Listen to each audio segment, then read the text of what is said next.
रुका। शिवा, वैन के डिक्की से लड़की के निकाले के तुम्हारी हिम्मत कैसे भाई? हरे लड़की के जौन हाल में भेजल गई रहे उहे हाल में बा, बिना कोनो क्षति नुकसान के। चला, हमार ₹1,00,000 हमरा के दा और वैन की चाबी और लेके ला। तू वैन की डिक्की से ही लड़की के काहे निकलला? अब तो को फूटी कौड़ी भी ना मिली। 17 मर्डर, 23 बैंक डकैती और 41 अपहरण। आई मीन टू से 41 किडनैपिंग।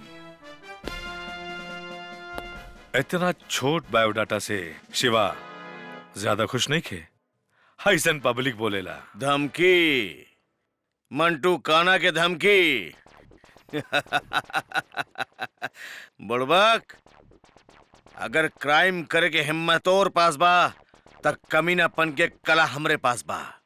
और एक बात याद रखिए, क्राइम से ज्यादा खतरनाक होला कमीनापन। खुद के खतरनाक साबित करे के चक्कर में खतरा से मत खेल काना। अरे जल्दी से हमारे ₹1,00,000 निकाल, ना तो लड़की और गाड़ी भूल जो। तू लड़की भी देवे और गाड़ी का चाबी भी देवे, बाकी तू यहां से वापस ना जाइबे। काहे कि जब तक जिंदा तब तक दरिंदा। शिवा, दुनिया में 2 चीज से कबो ना डराला, एक बंदूक के गोली से और दूसर तोहरा जैसे हेजड़ा के बोली से। एक मार के टुकड़ा टुकड़ा कर दे, मार के।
अब वो मिंटू काना के साथ ही रहबू। चला।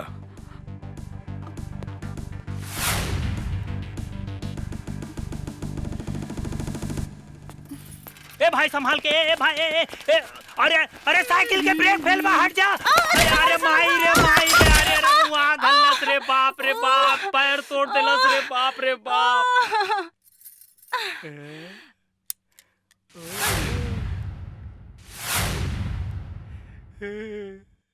You idiot bloody rascal!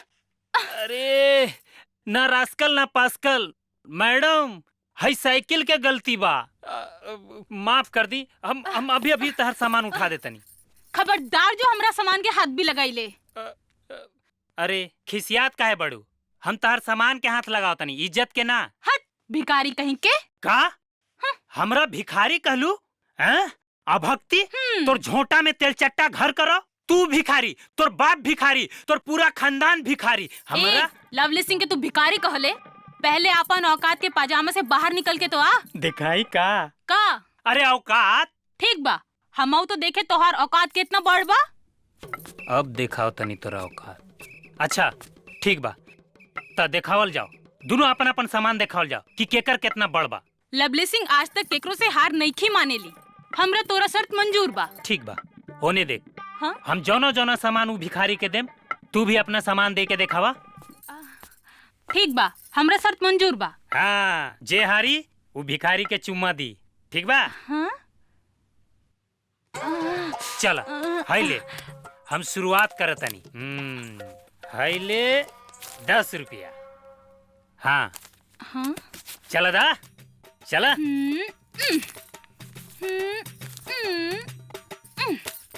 अच्छा ई बात बा। हाय ले, हम अपन चश्मा देनी।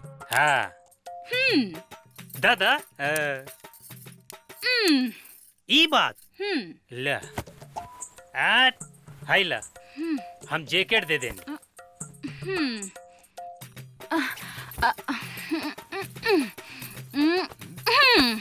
ई बात वाह, हाय देख अब वही हाय ले द ओ भाई मौका औकात दिखाए के अपन दुतल्ला के ताला खोला ना, हम अपन इनर ना उतारब। हाँ? ना उतरबा ना। तो ठीक बा, एक अपन सेक्सी सेक्सी चुम्मा इनका दे दा। हम एकरा चुम्मा ना देब। अच्छा चुम्मा ना देबा? ए तो तू ही एक चुम्मा ले ले रे, ले ले छोड़ा ले ले हमके। ले ले हम ना ले देब ले चुम्मा। ले हम ले ना देब अरे चुम्मा। ले ना रे। हमरे बहन के ऊ ले रहल बाड़े। चुम्मा। आज तो रू काट के अपने बहन के ऊ में डाल दे। माने तोर गोड़ काट के अपने बहन के हाथ में डाल दे। अरे बाप रे बाप, अरे अरे भाग। अरे देख सरवा खुरावा भाग रहल बा, पकड़ उड़ा के भागे रे बाबा। अरे पकड़ पकड़ पकड़ पकड़, अरे जाने बाबा, अरे पकड़ पकड़, छोटा कुछ नहीं के लिए सब गलती से छोड़ दे।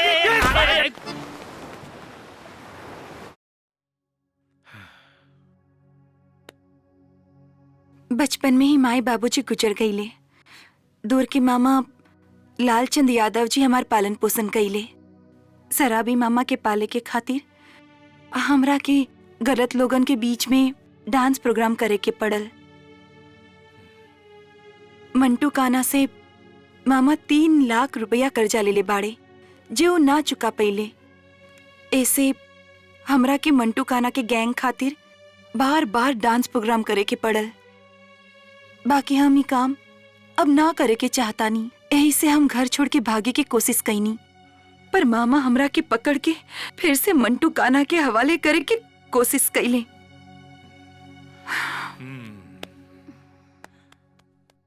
अच्छा आदमी तो हम नहीं की। ये बात अब तक तोहरा पता चल चुकल हुई। बाकी जब तक पुलिस के गिरफ्त से दूर बानी, तू यहाँ आराम से रह सकत बाड़ू।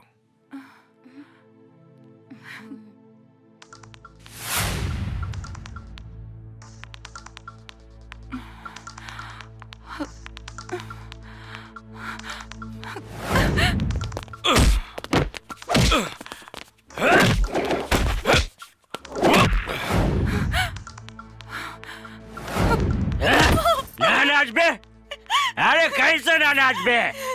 तोरा के नाचे के पड़ी। अरे हम ओकनी से 50,000 रुपया एडवांस पे लेने वाले।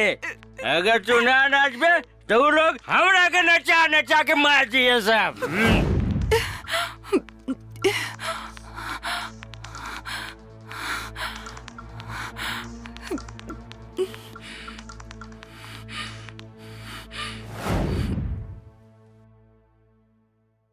अब वो मिंटू काना के साथ रहबू।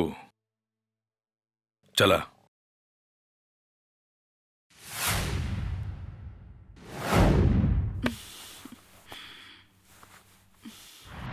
अरे का हाल बा डॉक्टर साहब? अरे मंटू भाई आवा आवा, आई बैठी। डॉक्टर छेदी प्रसाद, तोहरा के अच्छी तरह पता बा कि तू कोनो मरीज की जान बचा के उतना पैसा ना कमा सकेला जितना कि ओकर जान लेके कमा सकत बाड़ा। जब तक जिंदा तब तक दरिंदा।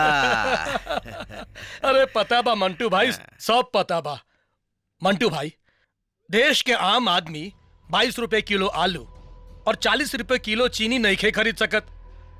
बाकी उहे आम आदमी के दोनों आंख की कीमत 10 लाख तक और दिल की कीमत 40 लाख तक और दोनों किडनी की कीमत 50 लाख तक बा। अब मंटू भाई एक बात हमारा समझ में नहीं खे आवत कैसन आम आदमी के गरीब काहेला समझल जाला हा? अरे उ त करोड़पति बा, करोड़पति।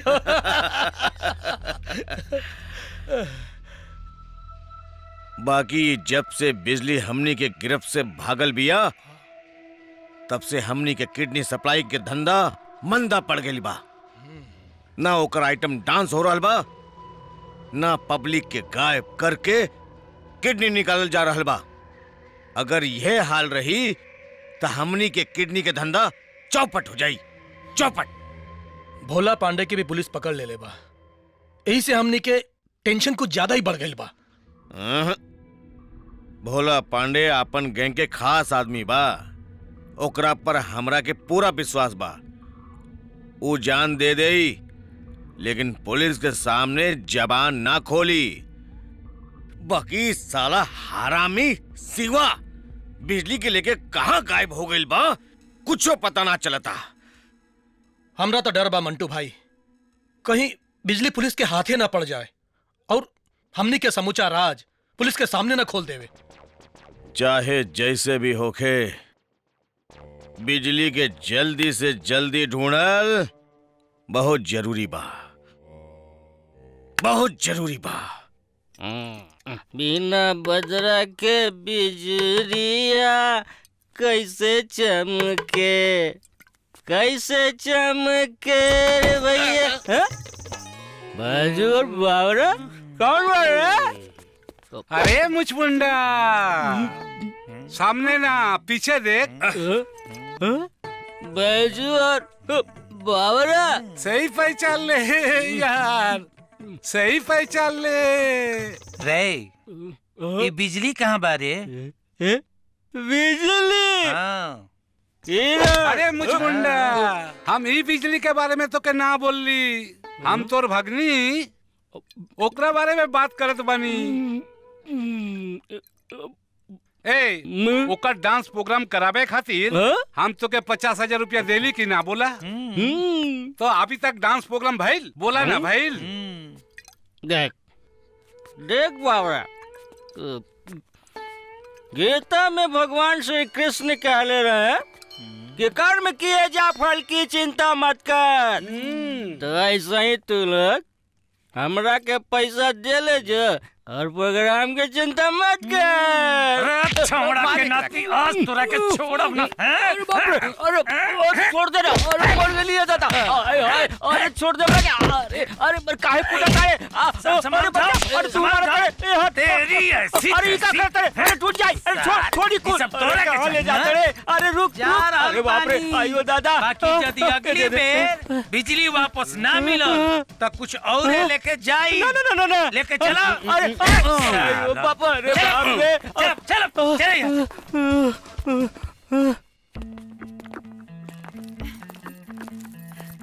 रुक जा। ए चिरकुटवा, हाँ भैया, ये आइटम बाजार में पहली बार दिखात बिया। अरे कौने फैक्ट्री से निकलल बारे? अरे भैया ये शिवा का बहनिया ही है। अच्छा, मुजफ्फरपुर का लंगड़ सिंह के कॉलेज में पढ़त रहे और आजकल यहाँ का जलवायु में गर्मी फैलावतिया। हाँ भैया। शिवा का बहन? हाँ भैया। सरवा हमनी के धोबी के कपड़ा जैसन धोले रहा। हाँ भैया, हाँ भैया। और आज हम ओकरे बहन के ऊ में ऊ घुसा के ओकर ऊ ले ले। का भैया? अरे गला में बांह डाल के चु चु चु चु चु चु चु चु चु चु चुम्मा।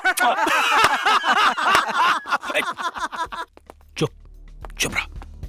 अरे चुप रहा। खरीदारी बहुत अच्छा भइल ना। हाँ, काहो रानी, तोहार ऊ कैसन बा? हाँ? का कैसन बा? हाल चाल, हाल चाल। तोहार तारीफ? हम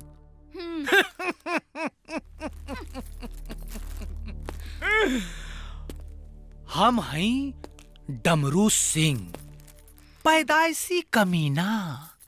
घबराए के कोनो बात नहीं खे, काहे से कि अंगूठी का मजा नगीना से और प्यार का मजा कमीना से। भादो के सड़क गोबर ऐसन झपड़ मारे ना कि थुथुन मालपुआ हो जाई। मालपुआ बहुत खूब। जौने लड़की के ऊ बहुत गरम होला, का कहे ने मिजाज, ऊ हमरा के बहुत पसंद बा। ए, जे कहे के बा हाँ। हमरा से कहा, कहे कि यहाँ ना हमार मिजाज सबसे गरम बा। तोहरे सामने सबसे बड़ा कमीना खड़ा बा। हमार नाम बिजली है। का है? बिजली। बिजली तो हमके समझला हीटर।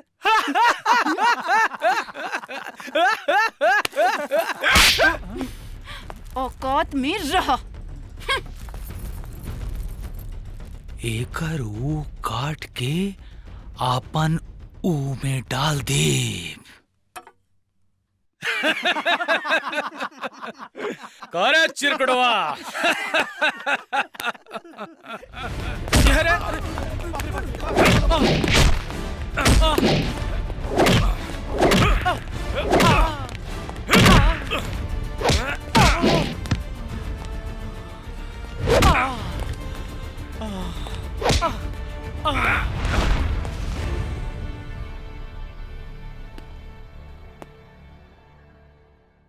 आय रे माई, आय ठीक हो जाएगा। आय आय रे दादा, आय आय रे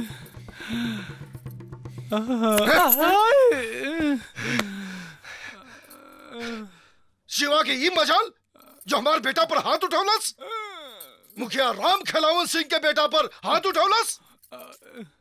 अरे वो भागा ऊपर पड़ना, ओकरा जियते जी इतना लम्हा लम्हर पिलुआ ओकरा देही में पड़ी।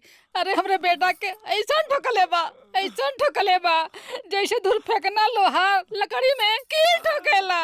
मन त करता सारे के कान में गरम अलकतरा डाल दी, नाक में रॉकेट पटाखा फोड़ दी, आ मुंह में सड़ल गोबर ठूस दी, आ पेट्रोल से नहला के अगरबत्ती देखा दी।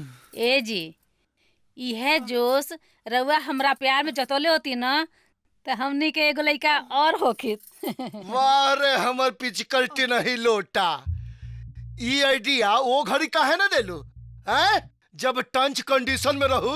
अरे माई, हाँ बेटा, दूसरा भाई का प्लान छोड़ा और तनी जाके हल्दी चूना गरम करा। ठीक बा बेटा। छोपई के बा। ठीक बा। चाचा चाचा तोहके पता बा आजकल शिवा के घर में एगो लड़की आके रहती है। लड़की? हाँ। कौन लड़की रे? अरे बाबू, ना आता न पता, खुल गई खाता। ठीक बा तू जो। अच्छा जाता नहीं। आय बहुत मरलस रे, आय रे मुरझौसा।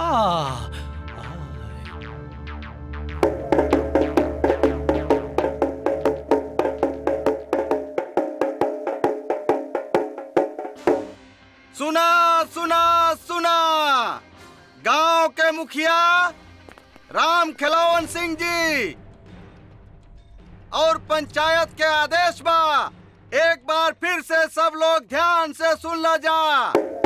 2 दिन के भीतर ऊ कुंवारी लड़की से आपन संबंध बंद ना करी और ऊ लड़की के अपने घर से ना भगाई तो गांव के सम्मान के खातिर शिवा के भी गांव छोड़े के पड़ी।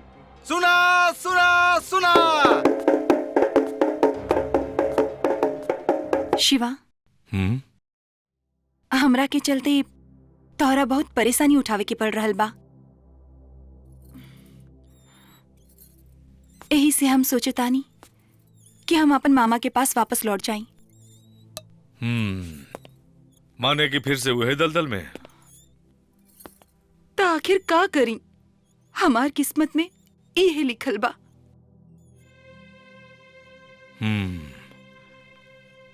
ठीक बा, फिलहाल तू कुछ दिन अपना मामा के पास ही रहा। जल्दी हम कोनो रास्ता निकाले। अरे रोत काहे बाड़ू? देखा, घबरा मत। अब तोहार केहू कुछ न बिगाड़ सकत। अरे हम बानी नू। सौंसे दुनिया छोड़े में शायद उतना तकलीफ ना होला जितना आज तोहरा से अलग होके में हो रहल बा। बिजली, शिवा, बिजली।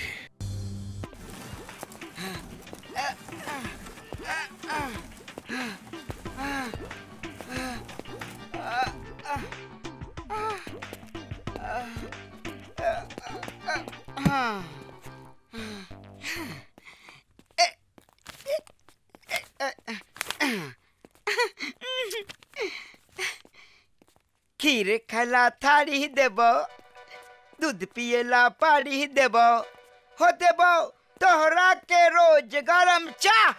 ब्रह्म बाबा हमरो करा द बियाह।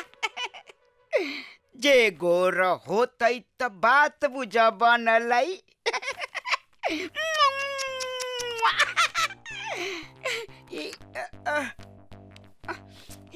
मामौआ के घर बड़ा दूर बा। अरे मामा मिल जा। ना रुपया ना पैसा नहीं, दारू चाहिए हो।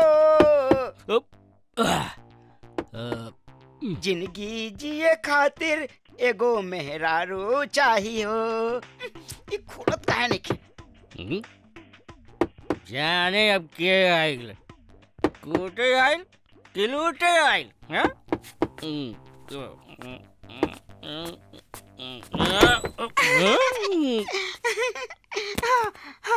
मामा भी बाटे नोट से।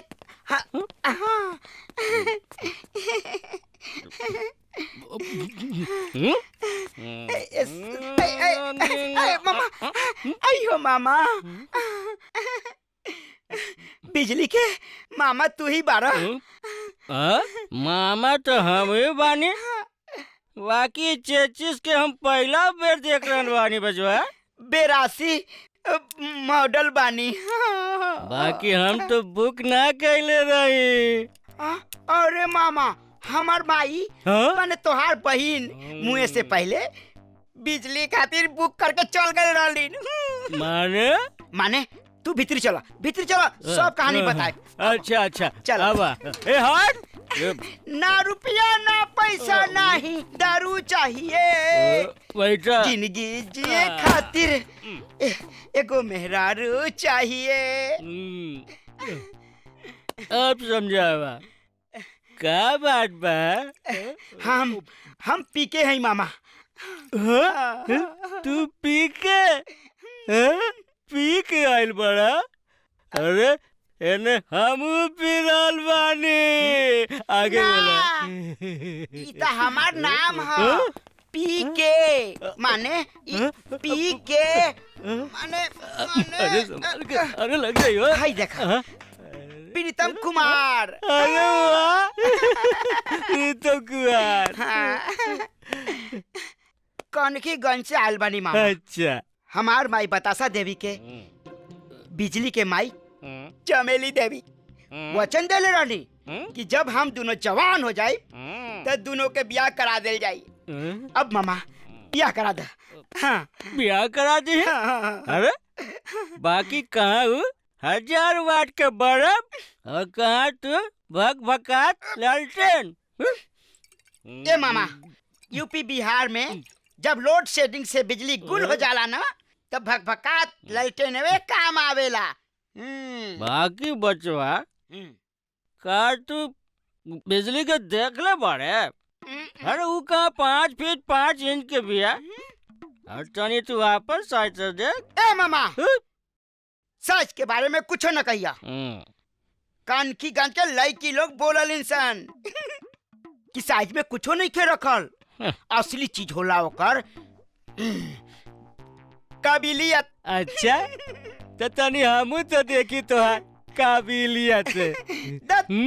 सुना, हमरा पास 500 बीघा जमीन बा, 300 जोड़ी बैल बा, 50 गो ट्रैक्टर बा, अरे 2 एकड़ में बंगला बा,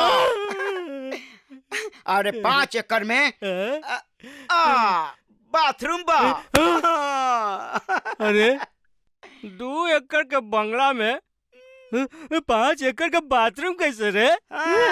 वो ऐसे कि बंगला में बाथरूम ना, बाथरूम में बंगला बा। बाप रे, ए हट। और तो और मामा, अगले साल ले 10 गो दारू के फैक्ट्री बन के तैयार हो जाई। फिर पिया कम नहियो ज्यादा। माने की जल्दी एकर ब्याह बिजली से होई तो ये हमारा सारा कर्जा भी उतार दी और ऊपर से जिंदगी भर खातिर दारू फ्री में। का मामा कहाँ खो गईला? कहूँ ना बचवा, कहूँ ना। ए मामा, माई तो इस दुनिया से कब के खर्च हो गईली। बाकी हम तोरा खाता में आमदनी बन के आयल बानी। अरे कोनो बात नहीं के बचवा, कोनो बात नहीं के। अरे जब आइए गइल बाड़ा तो बिजली से ब्याह करके जाइए बेटा। बाकी का भइल? बिजलिया कहीं लौकत नहीं के, कहाँ गइल बाड़ी? अरे वो का बात बा बेटा कि हैवी लोड शेडिंग के कारण फिलहाल बिजली गायब बा। यही से तोरा के तब तक अकेले ही भगभगाए के पड़ी।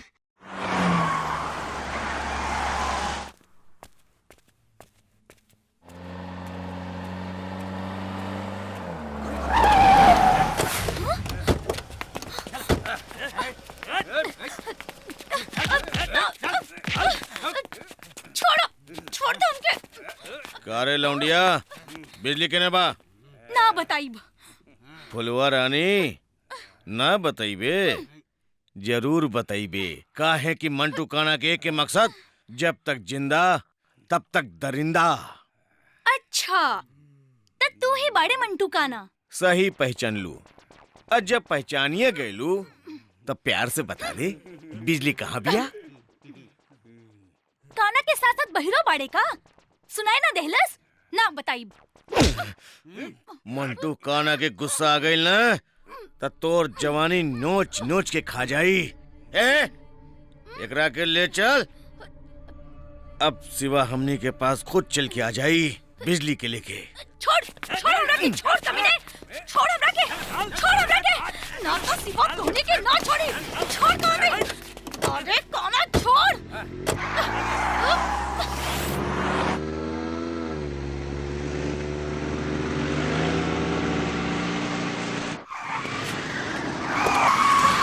छोड़ कौन नहीं, छोड़।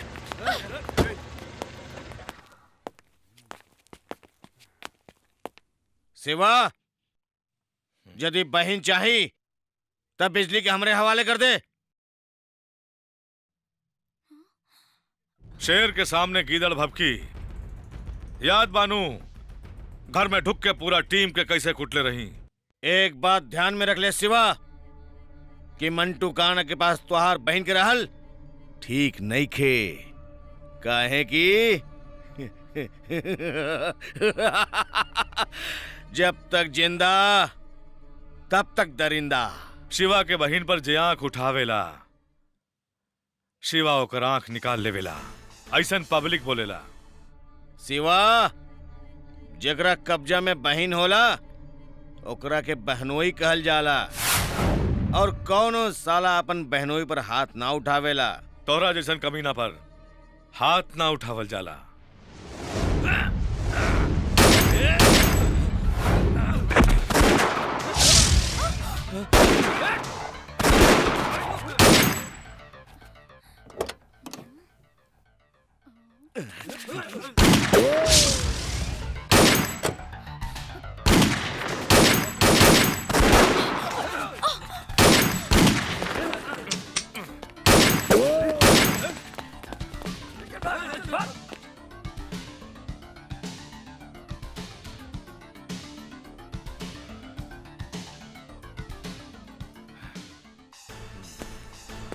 अरे हट हट हट रहा बच के।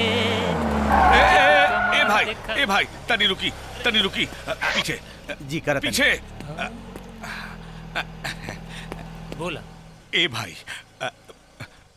रसीली बाई के कोठा केने बा? रसीली बाई? हाँ। कौन है रसीली बाई? अरे उहे समझल कर यार, कानपुर में चमड़ा के धंधा बा, टेंशन के कोनो बात नहीं खे। अच्छा याद आ गई। उहे रसीली बाई ना जेकर ब्यूटी के ड्यूटी में लोगन के लाइन लगल रहेला? हाँ भाई उहे रसीली बाई। वो तो कुछ दिन पहले केहू के संगे भाग गई। हाँ अरे भाई वो तो हमार आइटम रहे, केहू और के संगे कैसे भाग सकेली? गाभिन रहे। गाभिन रहे? फिर तो ठीक है भैल के केहू और के संगे भाग गई। अब हम कहने जाए? टेंशन लेवे के कोनो जरूरत नहीं के, बिल्कुल मत टेंशन ला। रसीली बाई से भी रसदार एगो आइटम आइल बिया। ओहो साला नमवा सोचते ही मुंह में एकदम रस से भर जाला। लवली बाई। अच्छा हाँ, एकदम पटाखा ही अब पटाखा। हमारा दिवाली बनावे के बा, जल्दी से ओकर दुकान पर ले चला। अरे कानपुर में चमड़ा के धंधा बा। अच्छा टेंशन के कोनो बात नहीं के। चला अभी लेके चला तनी। भाई कटेसर तू गाड़ी लेके जा, हम हफ्ता भर बाद आइब। ए भाई तू आदमी बड़ काम के बड़ा। हाई देख मजा आ जाए। ई रहल लवली बाई के कोठा। ढूंकी का ढूका बाकी एगो बात के एक खास ध्यान रखिया। बोला। भीतरी जे भी मिलियन ना सबके बख्शीश देवल मत भूलिया। अरे ये हमार पहला चांस छोड़े ही बा। कहनी ना पुरान खिलाड़ी है। तरह के 500 रुपया बख्शीश दे दी का? अरे भैया हमरा कोनो बख्शीश उख्शीश ना चाहिए, बाकी तनी सावधान रहिया, भीतरी गुंडा लोग बड़ा सन। तो हमहू कोनो छोट मोट आदमी नहीं खी, एक एक के देख ले। अरे कानपुर में चमड़ा के धंधा बा, टेंशन के कोनो बात नहीं के। ढूक जा। ढूकी। बाकी एंटीना भाई अगर तरह के 500 रुपया बख्शीश कम लगता तो 1000 रुपया दे देता नहीं। अरे कानपुर में चमड़ा के धंधा बा, टेंशन के कोनो बात नहीं अरे अरे रखा हमरा रुपया पैसा एको ना चाहिए। हम तो ये सब फ्री में करतनी। अरे समाज सेवा समझ के। अच्छा हाँ। अगर तहरा जैसन समाज सेवक इस समाज में हो जाए तो ये धरती स्वर्ग हो जाए। अब यदि ज्यादा देर करबा ना तो केहू आओ ढूक जाई, फिर रात भर बहरी ताकत रहिया टुकुर टुकुर मर दे। जा ढूक जा। कंपटीशन बहुत हाँ, तगड़ा बा। एकदम ढूक जा। हाँ जाता नहीं। हाँ ढूक जा एकदम, चढ़ जिया एकदम।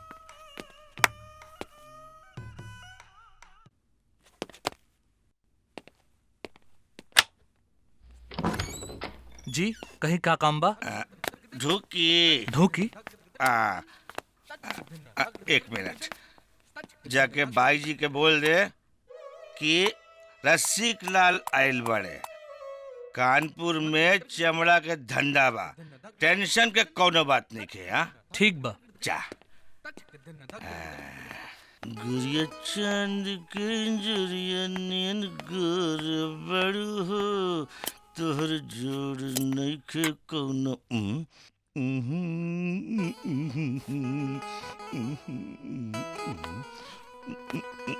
लवली बाई ये बड़न। ए के हवा तू का काम बा?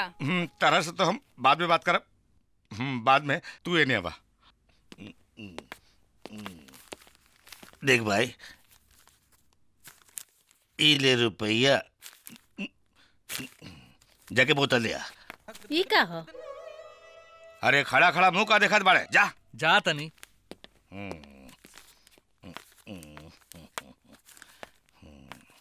आज हम एजे खाइब, एजे पियब और एजे सुतब। बाकी हम तोहरा के पहचानत नहीं खी। तक्का खाली जाने पहचान वाले के सुतावेलू का मतलब? अरे मतलब साफ बा भाई, पैसा देव तब सुतब, फ्री में ना। इला 1000 एडवांस। अरे कानपुर में चमड़ा के धंधा बा, टेंशन के कोनो बात नहीं के भाई। क्या आइल बा माई? पता ना बेटी, देखो के हो। लवली बाई, बड़ा टंच माल बिया। बाबूजी, हई देखी कोनो पियक्कड़ घर में घुसाइल बा। तक बाकी लोग बिना पिए ले आवेले। ए, का हो? का भइल? एकरे से पूछी, कहता कि हिये खाइब, हिये पियब, हिये सूतब। का बात बा? के बारे तू? अरे हम बनी रसिक लाल, कानपुर में चमड़ा के धंधा बा, टेंशन के कोनो बात नहीं है। बाकी काम का बा? बोला। तू ही घर के सबसे सीनियर आदमी बड़ा। हाँ। आवा एने हमरा संगे।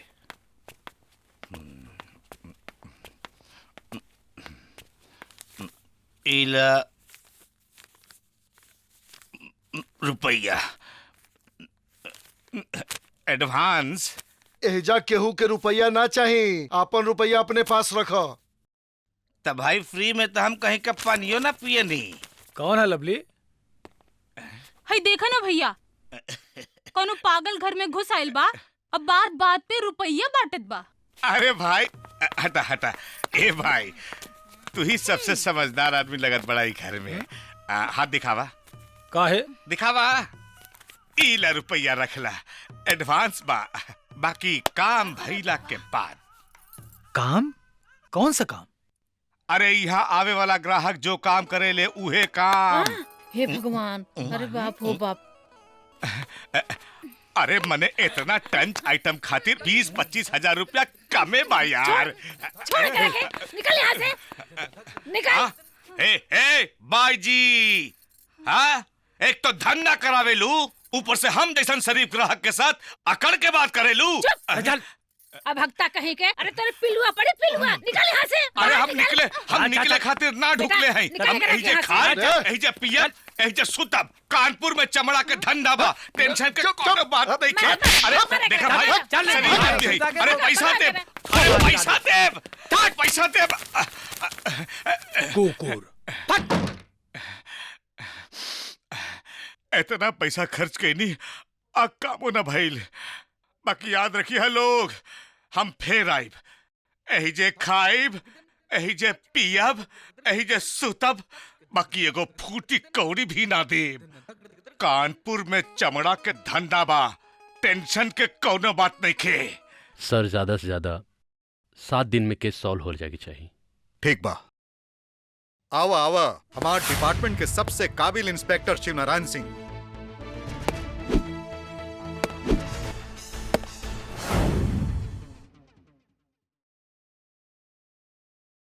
सर, हमरा काहे खातिर बुलावल गेल बा? तोरा के याद दिलावे के खातिर कि हमार सबसे बुद्धिमान इंस्पेक्टर शिव नारायण सिंह उर्फ शिवा आजकल काम से ज्यादा रोमांस में लागल बा। हम तोहरा के तोहार फर्ज याद दिलावे के चाहतनी। सर, हम अपन फर्ज नहीं की बुलौनी। वो लड़की से प्यार करके हमरा एगो बहुत बड़ राज के बात मालूम पड़ल बा। कैसन राज के बात? मंटू काना और ओकर गैंग के लोग मिल के बिजली के डांस प्रोग्राम एगो खास मकसद खातिर करावेले, और ये राज के बाद जाने के खातिर ही हम बिजली के जगह पर सपना के डांस करे भेज देनी। जब तक पूरा गिन्नी गैंग के सफाया नहीं हो जात, तब तक हमार मिशन पूरा नहीं हो सकत। बाकी हमार काबिल इंस्पेक्टर विजय वर्मा से गलती हो गई बा। गलती? कैसन गलती सर? हमरा पब्लिक के बीच में से गिरफ्तार करके अब क्रिमिनल के रूप में फिर से पब्लिक के बीच में ले जाके एक उपाय बा। बोला। कल के अखबार में ई छपवा दिहल जाए कि शिवा फिर से पुलिस के गिरफ्त से फरार हो गई। खतरनाक अपराधी शिवा पुलिस की गिरफ्त से फिर फरार।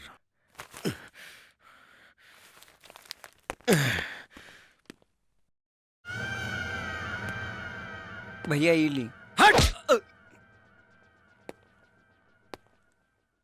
या सिवा जरूरत से ज्यादा चालाक बा या पुलिस जरूरत से ज्यादा बेवकूफ। अब उस सिवा हमनी के तलाश में बिजली के खातिर यहां जरूर आई। ऐसे पता कर सन कि सिवा अब कहां बा।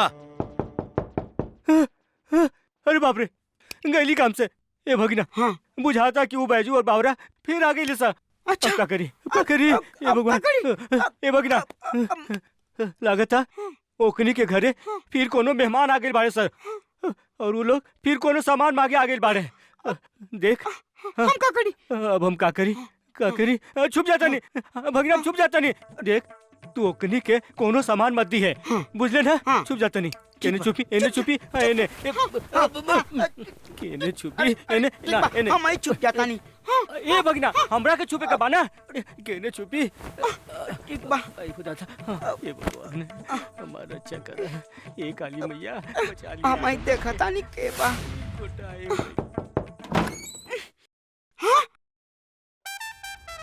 अरे बाप रे बाप, ई तो जिंदगी बन गई हमार।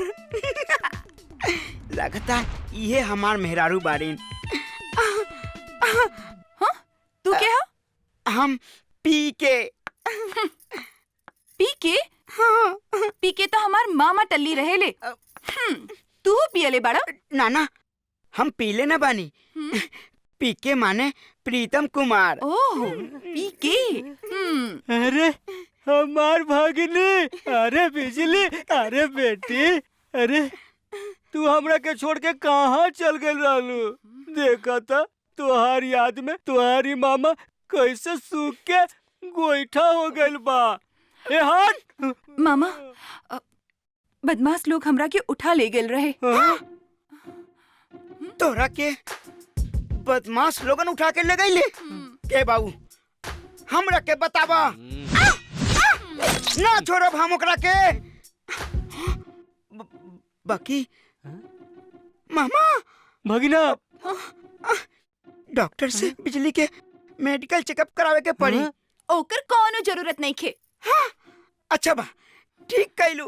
धोखा होए से पहले ही धोखा दे के भाग आइलू। मामा भगनी, हमरा के एगो बहुत ही नेक आदमी बचा लेला। अच्छा हाँ, बाकी ई के हो? कनकीगंज के प्रीतम कुमार।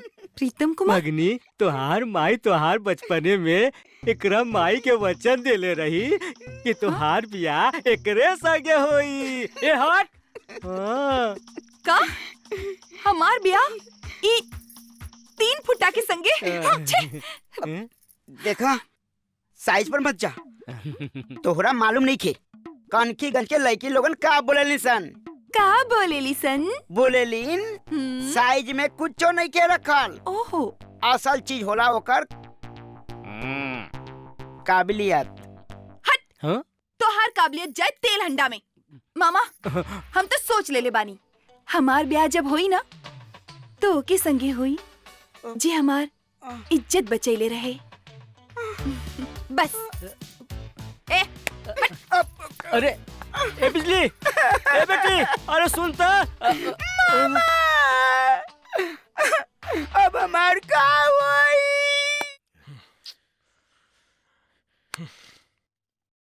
मंटू भाई, विदेश से 15 किडनी का ऑर्डर आइल बा।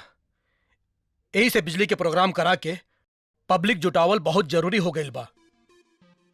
बाकी तोहरा के तो सब पता बा कि वो साली लौंडिया बिजली अब तक गायब बिया। और उस सार बैजू बाबरा वो कुछ नहीं कर रहा। दोनों को फोन करके कह दा कि अगर 1 हफ्ता के भीतर बिजली के डांस प्रोग्राम ना भइल तो वो बैजू बाबरा के किडनी निकाल के हम सप्लाई कर दे। हाँ। कह दा फोन करके, लगावा फोन।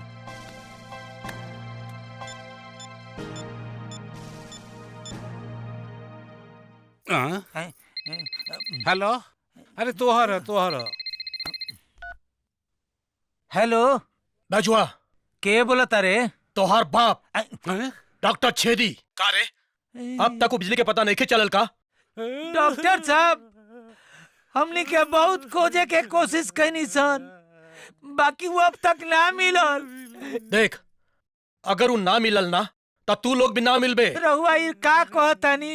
देख बैजू, तोरा पता बा कि आजकल एक किडनी की कीमत कम से कम 25 लाख बा। तो समझ ला, तोहनी के साथ साथ तोहनी के परिवार के किडनी निकाल के बेचल जाए ना तो कम से कम 1 करोड़ के रोकड़ा सौदा बा। ना ना डॉक्टर साहब, ऐसा मत करी डॉक्टर साहब, ऐसा मत करी। हम सब बिजली के कहीं से भी ढूंढ के लिए आए, हमनी के एक मौका और दी, एक। ठीक बा, हम तोहनी के एक मौका और देता नहीं।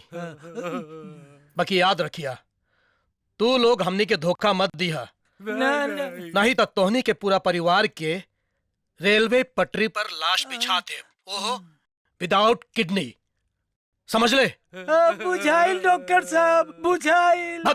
सरल किडनी। जब तक जिंदा तब तक दरिंदा।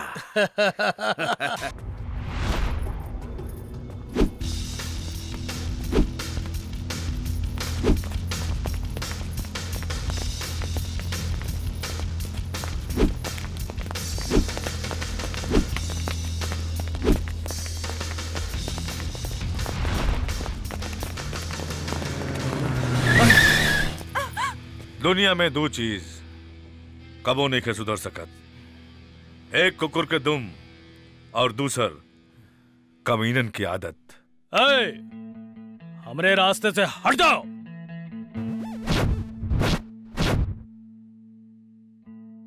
ना ता का करबे? ना ता हम लौट जाब। हाँ, चल चिरकुटवा। अरे रुक, शिवा के पास आके केहू खाली हाथ वापस लौट के ना जा सकेला, ऐसन पब्लिक बोलेला। लगा था हमरा के आज कुछ मिली। हाँ जरूर। देखा, हमरे रुपया पैसा का कोनो कमी नहीं खेबा, यदि देवही के बा है गदराइल जवानी जौन बा ना, वही के दे दा। करंट मारतिया आवा ना। हिले की? हाँ।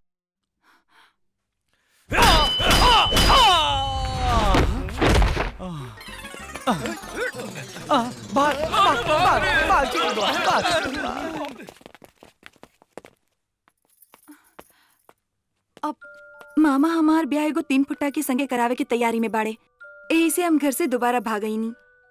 बाकी रास्ता में डमरू और ओकर गुंडा लोग हमरा पीछे लाग गईले। बिजली, चैन से जिए के एक गो उपाय बा। तू हमरा संगे बियाह कर ला, फिर ओकरा बाद में तोरा केहू कुछ ना कर सकेला। ना, काहे कि जब तक हमार छोट बहन चंदा मंटू काना के गिरफ्त से अलग ना हो जाई, तब तक हम अपन घर नहीं की बसा सकत। का तोहर छोट बहन मंटू काना के गिरफ्त में? हाँ, ताकि हम मंटू काना खातिर डांस प्रोग्राम करत रही। मंटू काना के तो हम वो हालत करब कि दुनिया देखत रही। आवा, तब तक हम तोहर रहे के व्यवस्था अपन एगो दोस्त के घरे कर देता नहीं। चला चला। अब भागा निसंतानी ऊपर पड़ जाऊ। हमरे बेटा कैसन मर लेवा जैसे ओकरी में धान कुटल जाला। देह से तो बड़ मजबूत बुझाता। हमरे बेटा के मार मार के फुला दिया लेवा। अरे हम तो शिवा की बात करत रहनी। चुप, अपन भाई के दुश्मन के बढ़ावा देत बाड़ू। हम ओकरा के कभी माफ नहीं कर सकत। मुखिया के बेटा के दुखिया बना देलस। हाँ। ए जी, डॉक्टर के बुलाई ना। हाँ हाँ। माई बहुत दुखाता। चुप रहा बेटा। Hello hello, doctor दुखहरन Prasad ji, हम रंग महल से मुखिया राम खेलावन सिंह बोला था नी जी। जी जी। Help help help. एक कटे सर गाड़ी रोका हो। का बा? हमार गाड़ी खराब हो गई बा। हाँ। वो रंग महल के पता बता सकेली? कानपुर में चमड़ा के धंधा बा, टेंशन के कोनो बात नहीं की। कानपुर में चमड़ा के धंधा बा। बोली। डॉक्टर दुखानन प्रसाद ढूकी। हाँ। कहाँ भाईल? के बीमार बा भाई? हेने हेने हेने घूमी हेने हेने। अरे तो बिल्कुल टंच भी अरे मरीज ई ना हो, बल्कि मरीज होने देखी। हमार लड़का घायल पड़ल बा, देखी होने। आई हो दादा।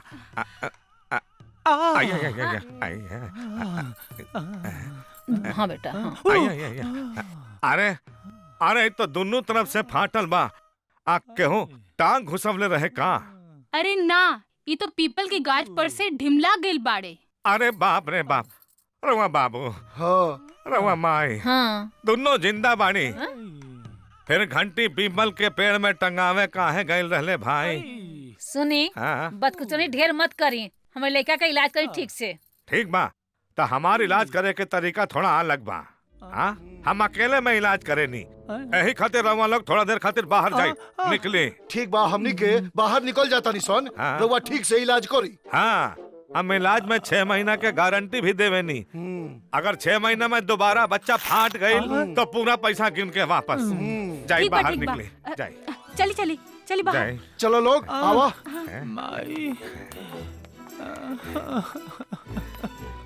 हाँ तैसे छोड़ दा।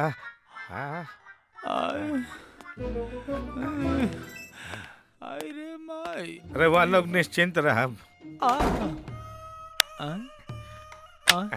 डॉक्टर साहब काहे लगावत आनी किल्ली? लगा देनी किल्ली, कहे कि इलाज में कुछ हीली।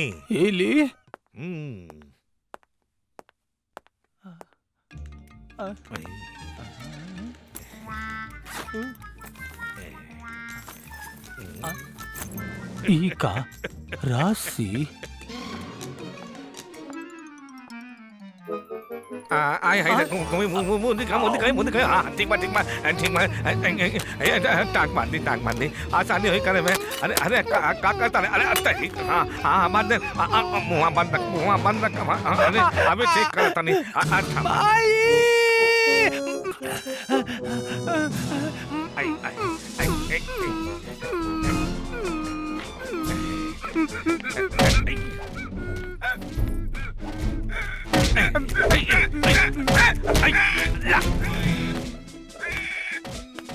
बुझाता ना।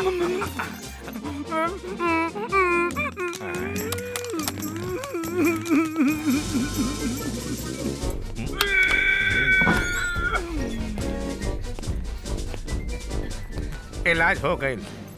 डॉक्टर साहब ठीक से इलाज भइल बानू? रउआ एकदम चिंता मत करी, हम राउर बेटा के ऐसा इलाज कैले बानी कि ओकर तबीयत भले दोबारा खराब हो जाए, नियत कबो खराब ना होई। सुनी। अभी ओकरा के बेहोशी के इंजेक्शन दिले बानी। 2 घंटा तक कमरा में केहू ना जाई। हाँ। डॉक्टर साहब राउर फीस कितना भइल? 1 मिनट। ये रखी 3000 रुपया। आए बाप, ये रुपया काहे देता नी? काहे कि आज रात हम एहिजे खाइब, एहिजे पियब, एहिजे सुतब। अरे कानपुर में चमड़ा के धंधा बा, टेंशन के कोनो बात नहीं खे। हने आवा लोग, तनी हने आवा।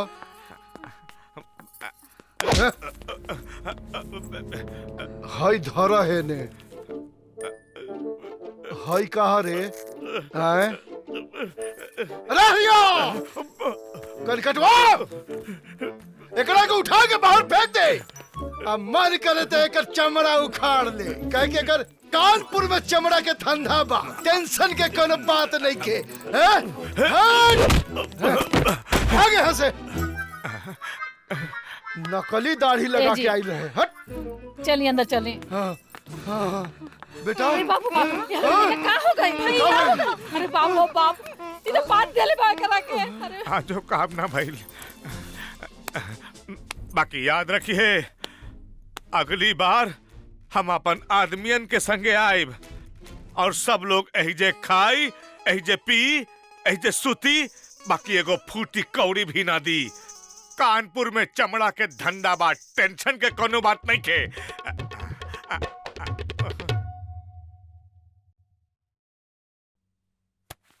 अरे चुलबुल, यहाँ आवा। हाई फाइल ला और साहब के दे दे, ठीक बा?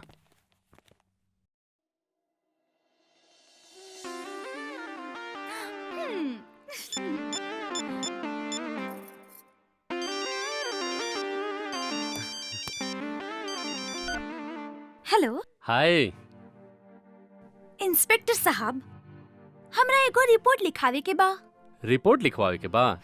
अरे तू कहा तो तुलसीदास के हम रामायण लिखवा दे भो। अरे रिपोर्ट का चीज बा? मजाक ना, साफ साफ बता दी रिपोर्ट लिखे के बाकी ना। अच्छा ठीक बा, चल ई बतावा कि केकरा खिलाफ रिपोर्ट लिखवावे के बा? एगो इंस्पेक्टर के खिलाफ। नाम बा इंस्पेक्टर विजय वर्मा। लागत बा ई छौड़ी हमारी जान लेके रही। हेलो हेलो हेलो, आवाज नहीं क्या आवत? हेलो हेलो, नेटवर्क में प्रॉब्लम तो ना बा? हेलो। अरे जब हैंडसेट इतना टंच बा तो नेटवर्क के प्रॉब्लम कैसे हो सकेला? ए बबनी बतावा ना, कहीं विजय वर्मा तोहरा संग ऐसन ऐसन गड़बड़ त निखन न कैले? अरे यह तो प्रॉब्लम बा, वो कोनो ऐसन वैसन काम एकदम ही ना करेले। अच्छा। यही से अगर तू हमरा के काले 3:20 पर ना मिलबा तो हम गंगा में कूद के अपन जान दे दे, पूछला? हेलो। Good bye. अरे अजब लड़की भी है। का है ऊपर वाला, अगर तू लड़की न बनी तो तुहर का बिगड़ जाए?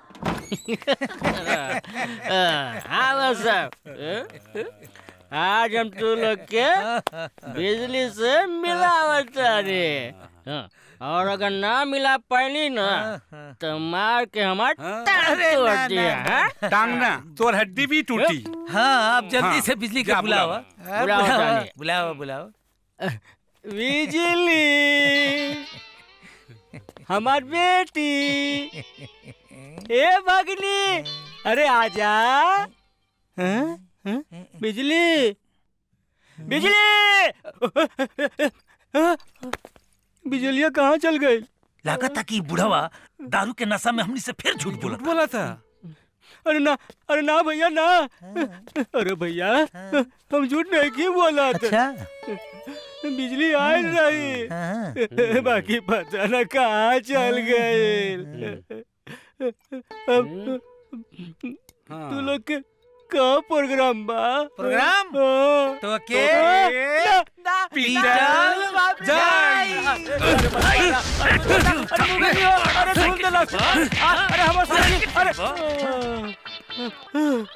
बैन पार्टी जैसा नैलस पुपू ही लेखा बजा के चल गई।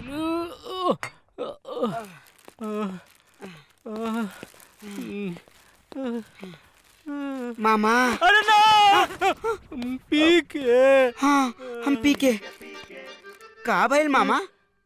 अरे मामा, अब अइए तोहार उ दोनों दोस्तवा बैठाल रहे। अब तोहार फिर लागत ओकरा घरे कोनो मेहमान आइल बा, यही से तोहर साइकिलवा मांग के ले गइल ना। हाँ।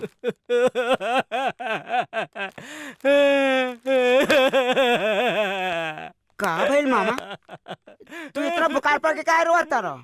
अरे ना भगीना ना, हम तोरा से झूठ बोलने रही। वो दोनों हमारे दोस्त नहीं खान, अरे गुंडा मारे से ओकरी से हम बिजली के प्रोग्राम खातिर 50,000 रुपया एडवांस पे ले रही, और उससे दारू पी गई थी। 50,000? और इन्हें बिजली फिर से भाग गई। का?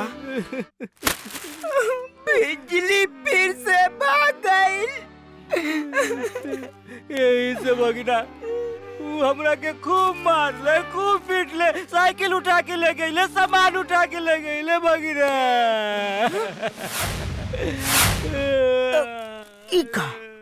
मामा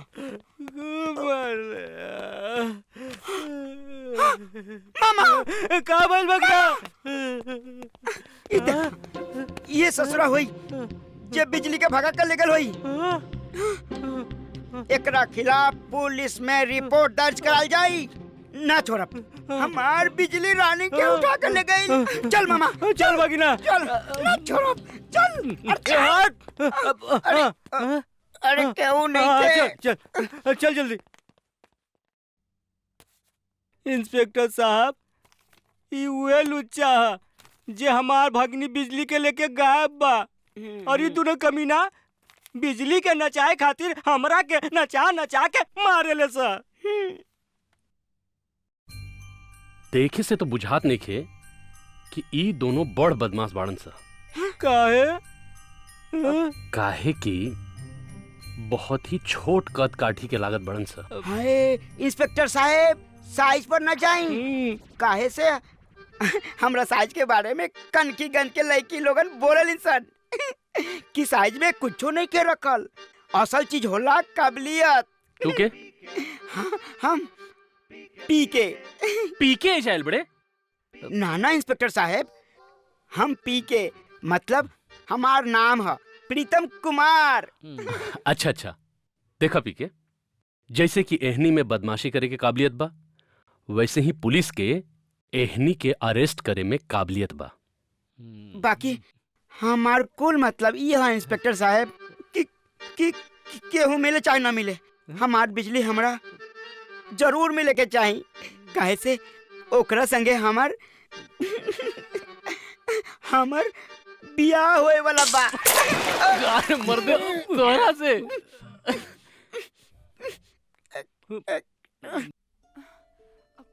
हमरा के बतैला ना कि केकर घर है? अरे कहनी नू कि ई हमारे को दोस्त के घर है। ओ। तोहरा परेशान होके के कोनो जरूरत नहीं के। तू यहाँ आराम से रह सकत बाड़ू। हम देखत बनी। इंस्पेक्टर विजय। जय हिंद सर। आवा आवा, हम तोहरे इंतजार करत रहनी। बैठा। ई का?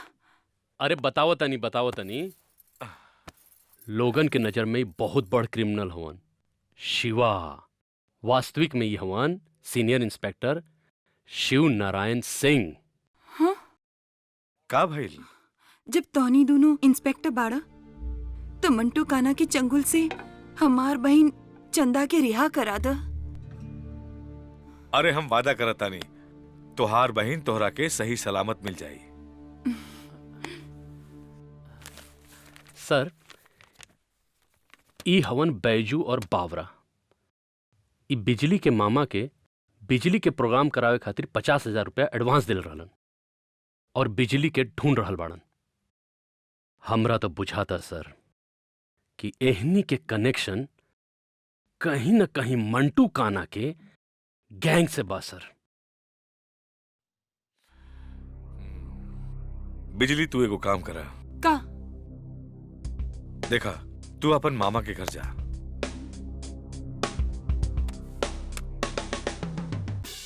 अरे बाप रे बाप, हमरा कोनो बीमारी नहीं के, बाकी ऑपरेशन काहे करत नहीं रहुआ। चुप। किडनी निकाले के बाद डॉक्टर बाबू, अरे तू ही बोल ना। हमनी के किडनी में कोई दोष नहीं है डॉक्टर बाबू। हमनी के पार्ट पुर्जा सब ठीक हो डॉक्टर बाबू। झूठ मूठ के खराब मत करो डॉक्टर बाबू। चुप चुप। सार इतना दिन हो गए तू लोग बिजली के ना ढूंढ पाओले। अब हम तू लोग के किडनी निकाल के इंटरनेशनल मार्केट में बेचो। अरे बाप नहीं डॉक्टर बाबू, सिर्फ 2 दिन का मोहलत दे दिन। हम 2 दिन का अंदर बिजली का ना जरूर ढूंढ नहीं तो हम निकलना बैजू बाबरा ना डॉक्टर बाबू। डॉक्टर साहब, बस एक बार एगो चांस दे दी डॉक्टर साहब, बस एगो आखिरी चांस। चुप चुप। ठीक बा, हम तोहनी के एक आखिरी चांस देत बानी, मगर याद रखिया अगर 2 दिन के अंदर बिजली ना मिलल तो फिर तू लोगन के किडनी निकाल लियल जाए। डॉक्टर छेदी प्रसाद,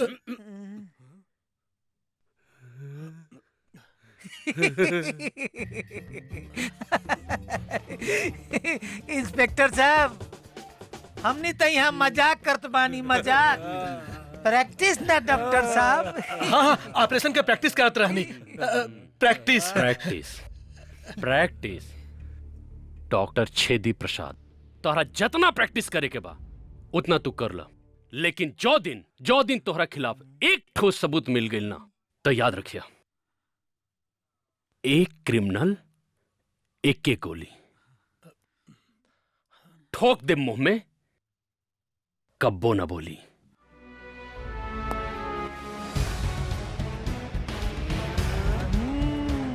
आप बोला कैसा लगा?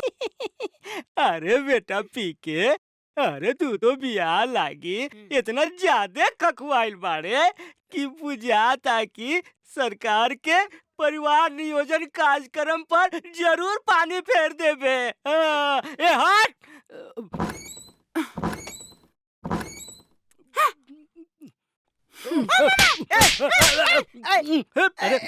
चिमकावल भगना हाय, लगता है बिजली आ गई। बिजली रानी, तो पकड़ हाय ला।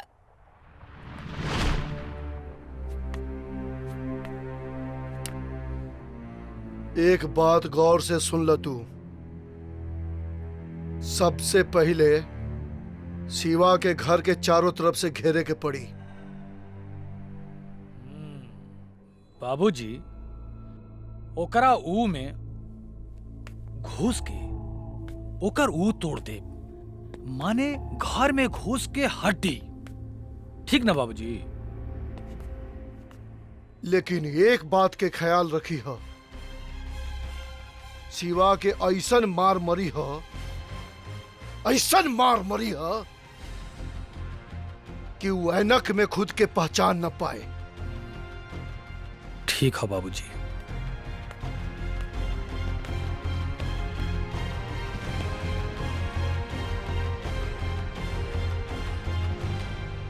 तो आप सोचत का बड़ा प्रस्थान करो लोग। चिरकड़वा चल, हाली चल लंगड़ा, मार के ओकरा के खटमुतरा बना दे। हट चिरकड़वा, दरवाजा बंद कर दे।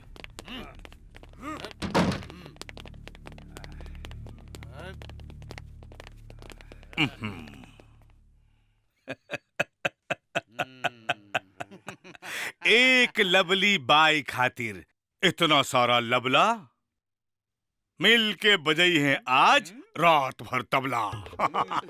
सार तू फिर आ गेले।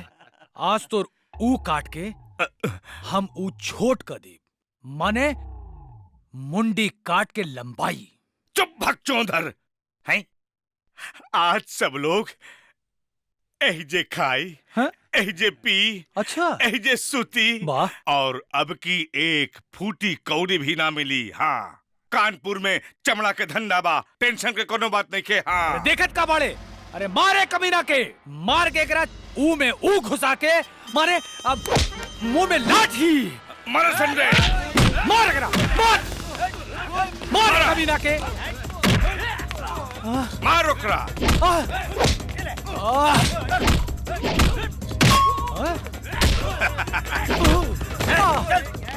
बड़ा होशियारी करत ले, मार मार के तो भूसा निकाल दे ले।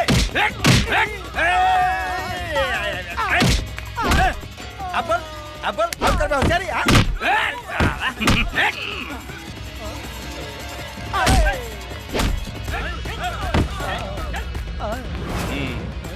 अब चला संजय।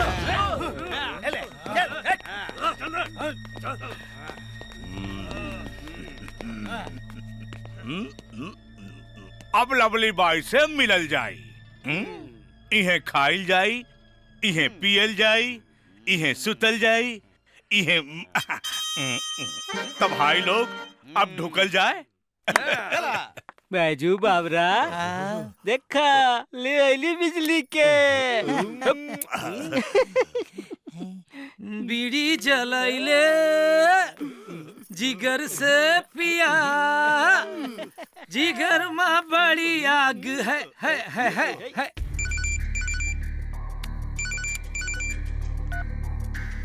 हेलो, का कहले? बिजली मिल गई? काल्हे ओकर डांस प्रोग्राम करवावा ज्यादा से ज्यादा पब्लिक के बीच। और हाँ, अब की बार बिजली के भी उठा लेवे के बाद, कहे कि वो इतना बेर भाग चुकल बिया कि अब हमनी के भरोसा के लायक नहीं के रह गई। भीड़ में से 10 लोग के उठावे के बा। और हाँ, बिजली के भी खत्म कर देवे के बा। जब तक जिंदा तब तक दरिंदा।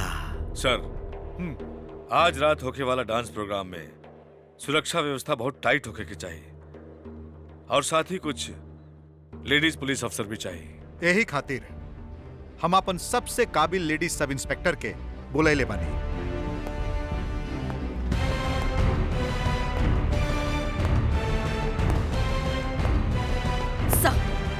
तू? यस। तू पुलिस इंस्पेक्टर? हाँ, असली पुलिस सब इंस्पेक्टर और हमार नकली बहन, बाकी बिल्कुल असली जैसन। नकली बहन? जब तक के पुलिस के तोहरा पर शक रहे तब तक सब इंस्पेक्टर सपना तहरा पे नजर रखे खातिर नकली बहन बन के सर के घर पे रहत रहनी। शिवा, रात के डांस प्रोग्राम के सुरक्षा व्यवस्था के का इंतजाम बा? सर, पुलिस पर केहू के शक ना हो, यही से हमनी सब वहां भेष बदल के जाइब। हाँ, भेष बदल के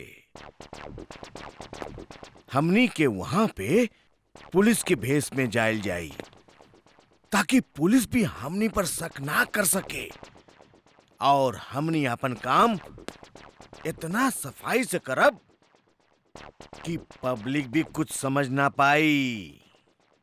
माने कि न पुलिस की पकड़ में न पब्लिक के समझ में।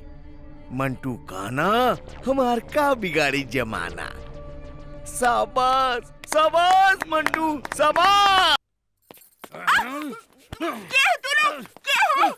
समझ नहीं के आवत की बिजली कहाँ गायब हो गई बाड़ी। सर, सपना भी अभी तक ना आयल बिया। सर, हम मोबाइल पे बात करे के बहुत कोशिश कईनी, लेकिन मोबाइलो स्विच ऑफ आवता।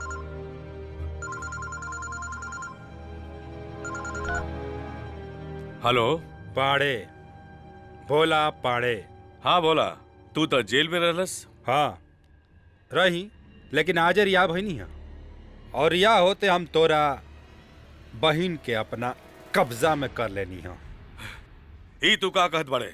सही कहा तानी रे, हमरा सब पता चल गई बा कि तू असली पुलिस वाला होके नकली क्रिमिनल बने के नाटक बहुत कर लेले बाड़े। अब देख असली क्रिमिनल के ताकत। साला हरामी, हम तहरा के जिंदा ना छोड़े। ना ना शिवा ना, ज्यादा होशियारी ना। तोर बहिन के इज्जत और जिंदगी दोनों हमरा हाथ में बा। हेलो, भोला पांडे के फोन रहे, वो जेल से छूट गई बा और सपना के भी किडनैप कर ले बा। व्हाट? अब आखिरी जंग के समय आ चुकल बा। गौर से सुना, जैसे भी होके ओकरा के पकड़ के तू लोग गोली मारता, चाहे ओकरा खातिर कुछ भी करे के पड़े, लेकिन वो बचे के ना चाहिए। ओकरा के गोली मार दिया और ओकरा बाद जे भी होई हम देख ले। सुना,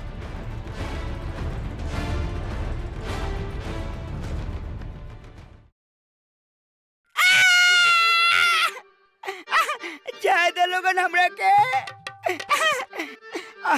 आखिर यहाँ काहे पटकले बारह लोगन? चुप। तोहर किडनी निकाल के दुबई एक्सपोर्ट कइल जाए। अरे बुढ़बा के तो नहीं के मालूम, हमार किडनी के साइज छोट बा।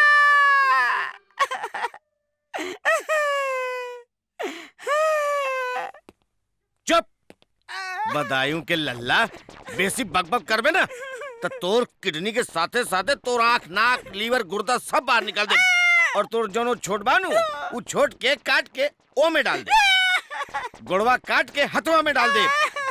हाफ टिकट सार कान की गन के लड़की लोगन बोले सन कहली सन कि जेकर हाइट छोट होला नु ओकर हर सामान छोट होला, कौनो काम न आई। कोनो बात नहीं खे, कोनो बात नहीं खे। अगर तोर किडनी बड़ निकलल तो दुबई भेजल जाई और यदि छोट निकलल तो चाइना भेज दियल ए मंटू भाई, अरे कमीना छोड़ हमरा के। साली हाय देखा शिवा का बहन सपनवा के उठा के ले बनी। फुलवा रानी अब सिवा हमनी के तलाश में यहाँ जरूर आई और साथ मिलाई बिजली के। और एगो राज के बात, जवन सर्व का हमनी के क्रिमिनल समझत रही सक वो सर्व क्रिमिनल ना हो बल्कि इंस्पेक्टर शिव नारायण सिंह है। का कहले? मतलब ई कि अब तोहनी लोगन के कुत्ता के मौत मरे के समय आ गइल बा। चुप चुप रहा, नहीं तो एक ही गोली में ठंडा हो जाइबू। डॉक्टर साहब घबरात काहे बड़ा? अरे गरम लड़की के ए तरी ठीक ना कल जाला भाई।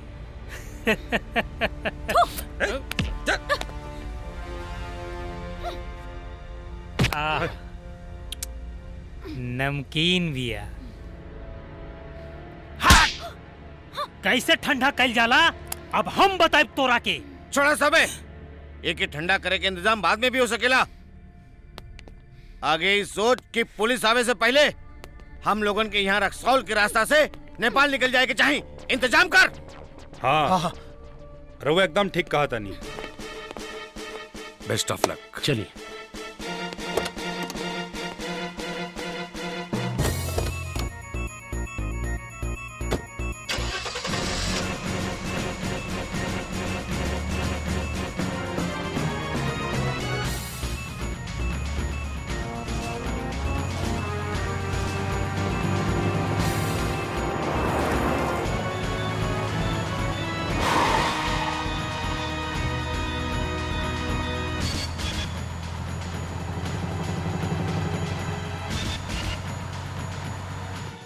मंटू काला कीजिए, हमरा के बिजली भी हाजिर बिया राहुल सेवा में।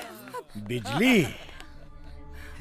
शाबाश बैजू शाबाश, आज तक तू हमरा के खुश कर देले। अब बिजली के किडनी बेच के जोन पैसा मिली बैजू बावरा के इनाम में मिली। चलो चलो।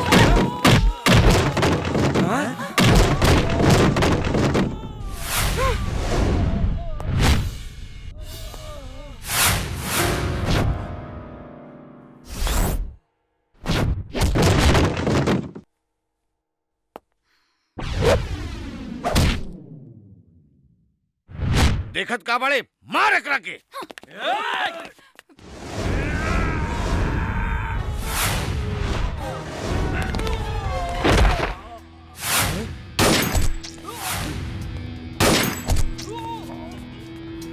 मारा।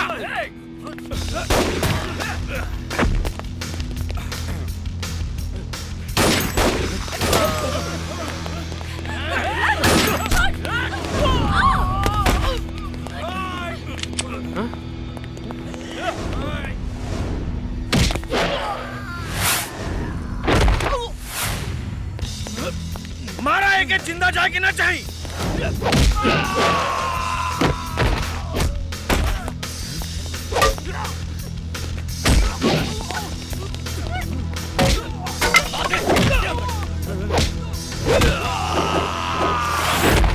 अरे डॉक्टर गोली मारा ओके। अच्छा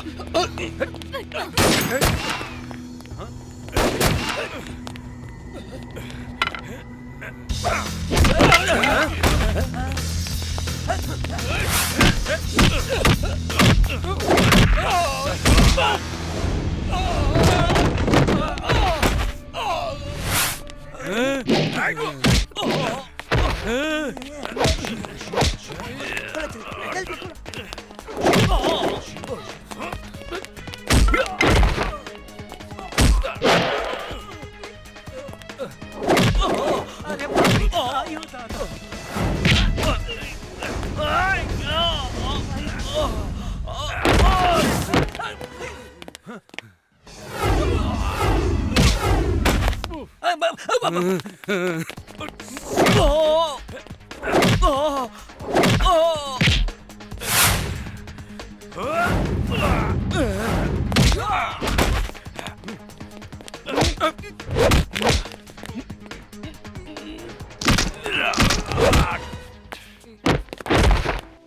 अरे भाग ले एंटीना भाग। हाँ ये ठीक रही, एकरा ओढ़ ले और निकल ले। भाग एंटीना भाग, देख के करो नजर पड़ आई।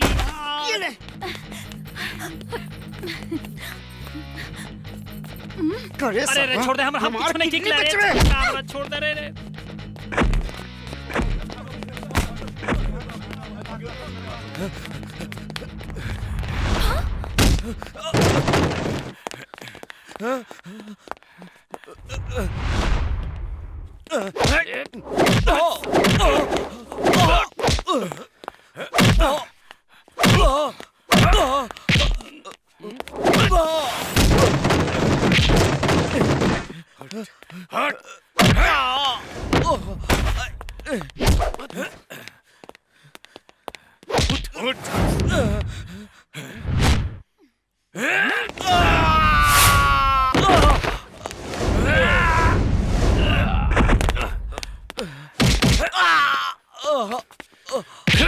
साला बहुत किडनी निकल ले रे सर मंटू का ना। उठ साला उठ उठ। अब तोहार किडनी हम निकाले।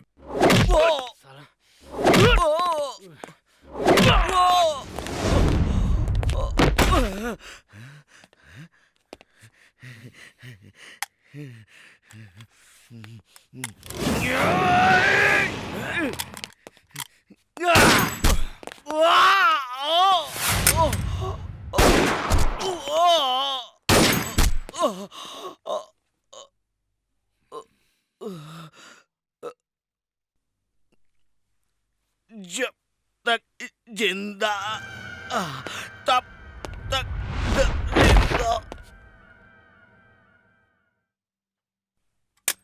दीदी बेटी बिजली हमार भगनी, तू तू तू ठीक तो बाड़ू ना? हम ठीक बानी। बेटी हम तोहरा ऊपर बहुते जुल्म कैले बानी, हो सके तो हमरा के माफ कर दा, माफ कर दा। माफी मांग के हमरा के शर्मिंदा मत करा। बाकी बचपन से ही हम अपन माई बाप के मुंह न देखनी। हमरा खातिर तो तू ही हमार माई बाप बाड़ा। बिटिया हम जिंदगी में कोनो अच्छा काम नहीं की कैले, बाकी आज एगो अच्छा काम कैल चाहता नहीं। हम तो हर हाथ शिवा के हाथ में देवल चाहता नहीं। हवा बेटा हवा। मार बिजली डाले। अब तो खुश बढ़ू। खुश रहा जा, खुश रहा। पीके जीजा जी तो चली।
धूम्रपान और मदिरापान स्वास्थ्य के लिए हानिकारक है।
Officers, sit down. इस मीटिंग के मकसद के बारे में आप लोगों को शॉर्टकट में बताना चाहता हूं। खुफिया सूत्रों की खबर के मुताबिक भोला पांडे नामक एक शख्स मुंबई से छपरा आ रहा है। उसके बारे में मुझे कुछ ज्यादा डिटेल्स पता नहीं है। इतना जरूर शक है कि वो उल्टे सीधे काम करता है। इसीलिए कोई ना कोई चार्ज लगाकर उसे हर हाल में अरेस्ट करना है और फिर उससे हर जानकारी निकलवानी है कि वो कौन है और कौन कौन गलत धंधे करता है। लेकिन सर, भोला पांडे मिलेगा कहाँ? बिजली का डांस प्रोग्राम होने वाला है जिसमें भोला पांडे किसी से मिलने आने वाला है। शायद उनके बीच कोई डील हो। यस सर। हम चाहते हैं कि आप लोग पूरे एरिया में नजर रखें। यस सर। इस मिशन पर भेजा जाए डिपार्टमेंट के सबसे काबिल इंस्पेक्टर विजय वर्मा को।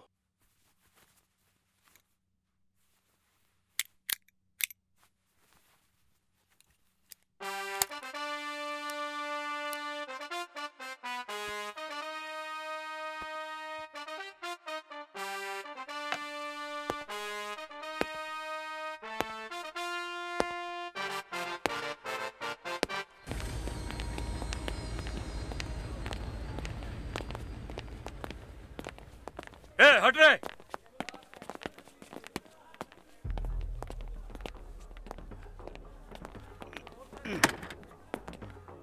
ये शिवा कौन है रे? कोनो मिनिस्टर है का?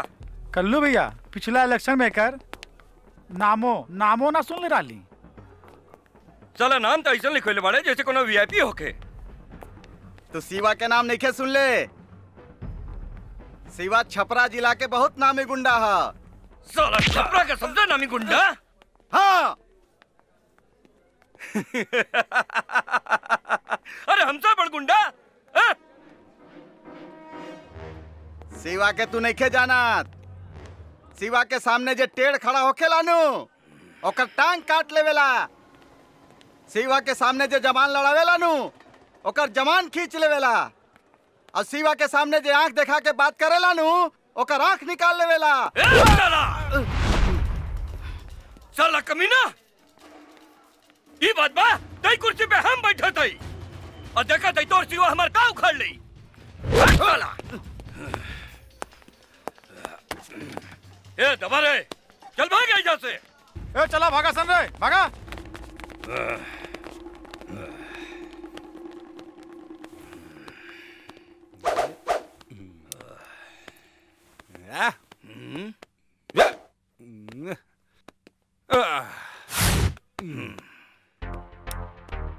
वाह गुरु वाह, अरे बधाई हो महाराज, बधाई हो।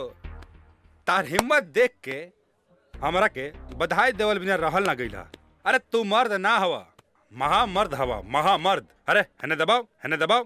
हाँ ठीक से। और तारीफ तारीफ तारीफ ऊ खुदा के जवनी जहां बनौलस, तारा के गुंडा और हमरा के भोला पाड़े बनौलस।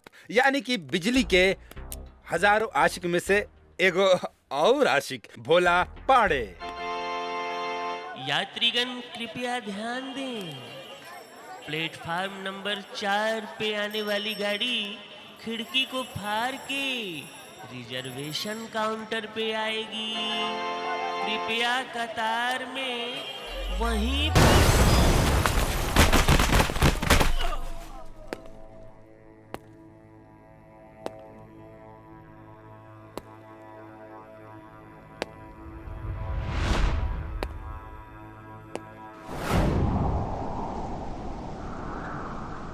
ना दवा काम करेला ना दुआ। जब दुश्मन बन जाला शिवा, ऐसन पब्लिक बोलेला।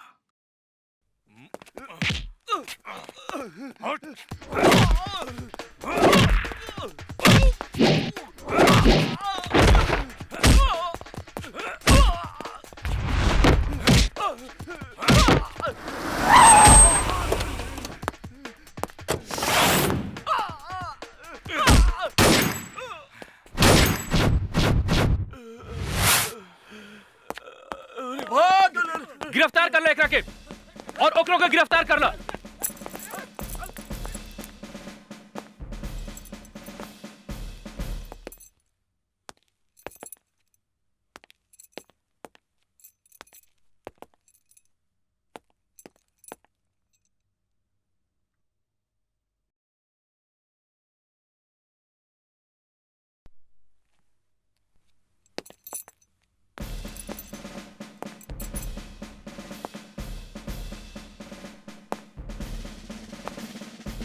ए भाई, बॉडी तो बड़ा तंदुरुस्त बनले बड़ा नेपाल में।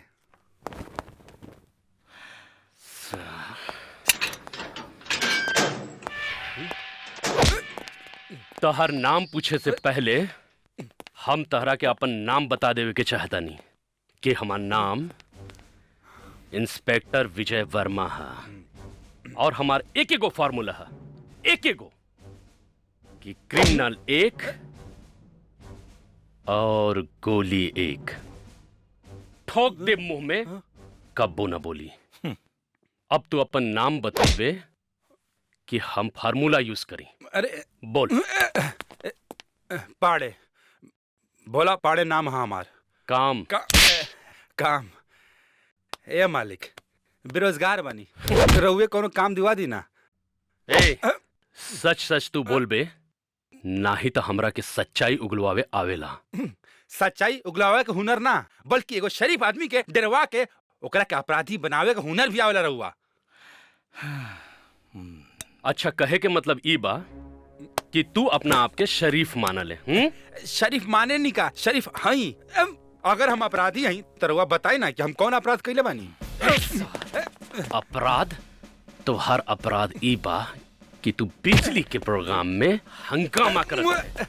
हंगामा? हंगामा करे का अपराध? ए इंस्पेक्टर साहब, अगर हमरा के यहाँ जबरदस्ती कैद रखे का प्लान बा तब पहले एगो ठोस इल्जाम खोज के ले आई। काहे कि ठोस इल्जाम जितना कमजोर होखेला, कानून के शिकंजा उतने ढीला होखेला।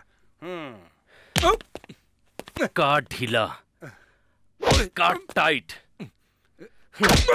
ई त तारा काले कोट में पता चली।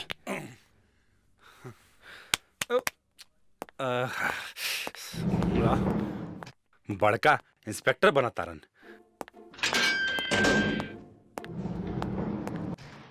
शिवा, पुलिस फाइल के अनुसार तो हर क्राइम लिस्ट बहुत लम्हर बा। 17 मर्डर, 23 बैंक डकैती, 41 अपहरण, आई मीन टू से 41 किडनैपिंग। इंग्लिश आवेला? पुलिस वालन के कोनो एतराज? अरे शाबाश शाबाश शेर, क्रिमिनल होके तो तारा जिसन जौन पुलिस के नींद उड़ा देवे। जवन बिना जरूरत के मुंह खोलेला ओकरा मुंह में शिवा के बॉम्ब फूटेला। ऐसन पब्लिक बोलेला। और तो हर गिरफ्तारी के बाद पब्लिक ई बोली कि कानून के हाथ सचमुच लम्हर होखेला। है इंस्पेक्टर, कानून के हाथ लंबा होला, लेकिन उसे भी बहुत लंबा क्रिमिनल के टांग होला। ऐसन पब्लिक बोलेला। अरे पब्लिक तो इहो बोलला और इहो बोली कि तोहार पेशी काल कोर्ट में हुई। सर, बंद कर दरवाजा। गइल सरवा। हमरे पास बीड़ी बा, तोरे पास लाइटर। सरवा बड़ा मरला सा। ए भाई, तू तो बहुत बड़ा क्रिमिनल लगा तारा। हमारा तो बुझाता कि तारा जेल से रिहा भइल बड़ा मुश्किल बा। शिवा अरेस्ट होला पुलिस के मर्जी से और आजाद होला आपन मर्जी से। ऐसन पब्लिक बोलेला। मतलब हमको समझनी ना। जब हमार मर्जी हुई तो हम यहां से 9 2 11 हो जाए। पुलिस टुकुर टुकुर देखत रह जाई। और हां, यदि तोहरा भागे के विचार होखे तो हमरा संगे भाग चलिए। अरे ना बाबा, हम बहुत शरीफ आदमी हई और तू तो जानते होबा कि पुलिस खातिर शराफत बहुत बड़ बोझ होखेला, जगरा के वो अपना कंधा पर ढेर दिन ढो नहीं कर सकत। वैसे वो हमरा के एक दिन छोड़ दी।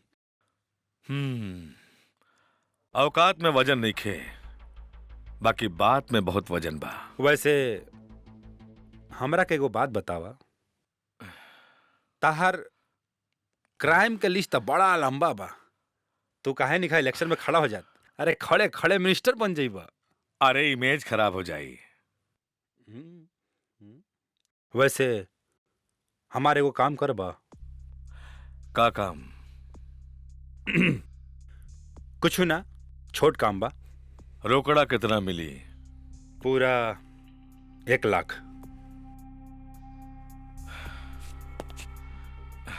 और काम? ताहरा के एगो मोबाइल नंबर दे। एजा से बाहर गईला के बाद वो नंबर पर फोन करिहा। तारा के काम समझा दिया जाई और पैसों मिल जाई।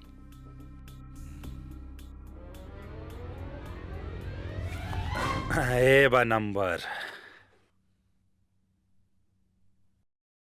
93325431001। ए भाई, भगवान कोनो शरीफ आदमी के ऐसन पुलिस वाला का मुंह न दिखावे। अरे हम तो कहता नहीं कि भगवान कोनो शरीफ पुलिस वाला के हमार फौलादी मुक्का ना दिखावे। धीरे बोला भाई, देखत नहीं खा है तना पर यार पुलिस वाला बैठल बड़न, सुन लिहन नु तब बवाले हो जाई। शिवा दो चीज से कबो ना डेराला, ना केहू के सवाल से और ना कोनो बवाल से। अरे ऐसन पब्लिक बोलेला। ए मर्दे, अगर क्राइम के दुनिया में चैन से जिए के बा नु त ई वर्दी वाला से डराए सीखा, बुझला? अरे गब्बर भाई कहले रहे, जो डर गया समझो मर गया। अरे ऐसन ऐसन पुलिस वाला के तो हम चुटकी में मसल सकता नहीं। ए, गाड़ी रोक, गाड़ी रोक। जी हजूर।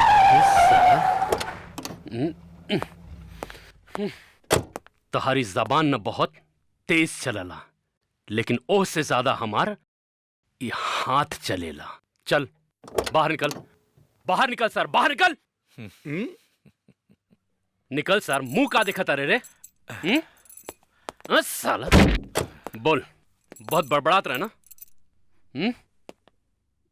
17 मर्डर, 23 बैंक डकैती और 41 अपहरण। आई मीन टू से 41 किडनैपिंग। इंग्लिश आवेला? पुलिस वालन के कोनो एतराज? इंस्पेक्टर विजय वर्मा के ऐतराज पसंद नहीं खे, बल्कि एनकाउंटर पसंद बा। काहे कि एक क्रिमिनल एक एक गोली ठोक दे मुंह में, कब्बो ना बोली। यदि हिम्मत बा तो हमरा के हथकड़ी से आजाद करके देख। हाँ? हम तोहरा के इस दुनिया से आजाद कर दे। ले, आजाद कर देनी तोहरा के। उठा।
कहाँ गई? हाँ? भाग सर, भाग जितना भाग सके ले, लेकिन कानून से भाग के कहां तक जीवे?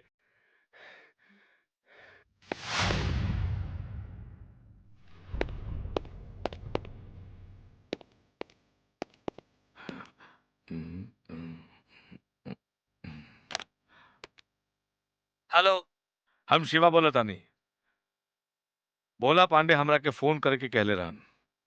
एगो गाड़ी छपरा से रक्सौल पहुंचावे के बा, मंटू काना के पास। मंटू काना के पता? गाड़ी के ड्राइविंग सीट के नीचे रखल मिली। और रुपया? मंटू काना के हाथ में एक हाथ से गाड़ी के चाबी दिया, दूसर हाथ से रुपया लिया, पूरे 1 लाख। गाड़ी कहाँ बा? कब्रिस्तान के पीछे। और गाड़ी के चाबी? तोहर पैंट के दाहिना पॉकेट में।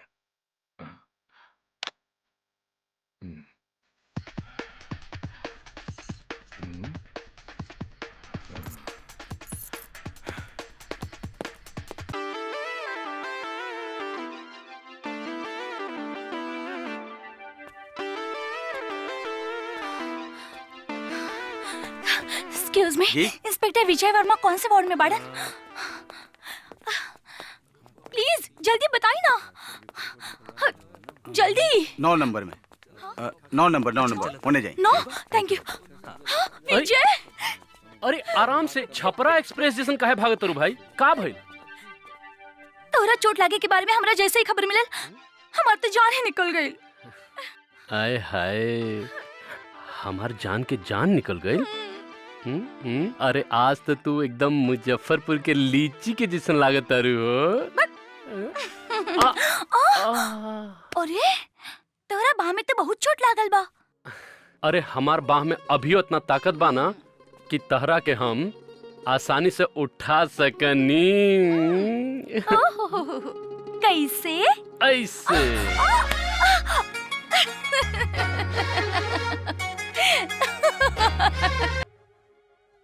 अच्छा तो यह गाड़ी बा।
लेकी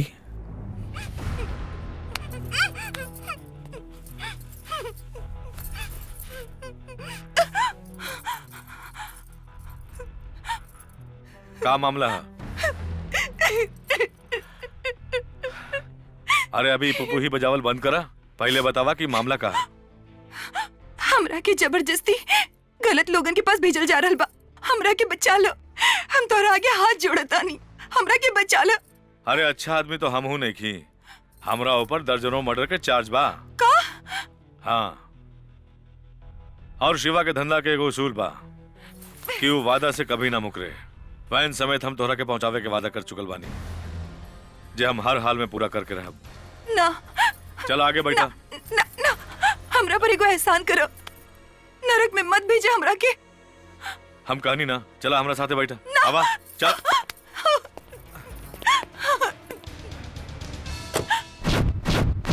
मंटू कान्हा जी, हमरा के माफ कर दी। मंटू कान्हा से गद्दारी, मंटू कान्हा के राज तू हमार दुश्मन के बतौले, तो के मार दी कि माफ कर दी? माफ कर दी, माफ कर दी। बोल। जी, हमार छोट छोट बाल बच्चा बा, उस सब अनाथ हो जाइए हमसे। अनाथ? तू तो हमके इमोशनल कर दिया रे। एक के बाल बच्चा बा। भगवान, आज तो हमके एक पाप करे से बचा लेहला। जा, आज तो के हम माफ कर देहली।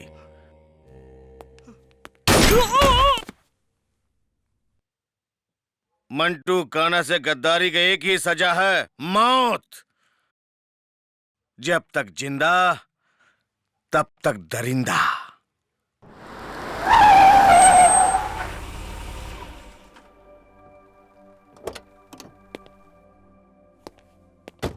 चला उतरा, उतरा उतरा जल्दी।